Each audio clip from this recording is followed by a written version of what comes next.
Kerala Blasters ഈ സീസണിൽ വളരെ മോശം പ്രകടനമായിരുന്നു കാഴ്ചവെച്ചിരുന്നത്. അതുകൊണ്ട് തന്നെ ബ്ലാസ്റ്റേഴ്സ് ഈ സീസണിന്റെ ജനുവരി ട്രാൻസ്ഫർ വിൻഡോയിൽ ചെന്നൈ എഫ്സിയിൽ നിന്നും കൊണ്ടുവന്ന താരമാണ് ബികാഷ് യുംന. ഈ താരത്തിന് വെറും 21 വയസ്സ് മാത്രമേ പ്രായമുള്ളൂ. ഈ താരം ബ്ലാസ്റ്റേഴ്സിന് വേണ്ടി വെറും 3 മത്സരങ്ങൾ മാത്രമേ കളിച്ചിട്ടുള്ളൂ. ഈ താരത്തിനോട് ചില ഇന്റർവ്യൂവിൽ പല ക്വസ്റ്റ്യനുകൾ ചോദിച്ചിരുന്നു.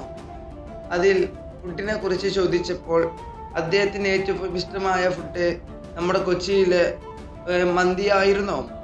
അതിൽ താരം പറയുന്നിട്ടുള്ളത് ഇങ്ങനെയായിരുന്നു: ഞാൻ കൊച്ചിയിൽ മന്തി കഴിച്ചു, അതിനോട് എനിക്ക് വളരെയധികം ഇഷ്ടം തോന്നി, അതിൻ്റെ രുചി വളരെ നല്ലതായിരുന്നു, അതിനാൽ ഞാൻ അതിനെ സ്നേഹിക്കുന്നു.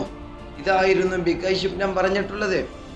അതായത് കൊച്ചിയിലെ മന്തി വളരെയധികം രുചിയുള്ളതായിരുന്നു. ഈ ഫുഡിനെ കുറിച്ച് ബികാഷ് യുംന നല്ല രീതിയിൽ തന്നെയായിരുന്നു പറഞ്ഞിട്ടുള്ളത്.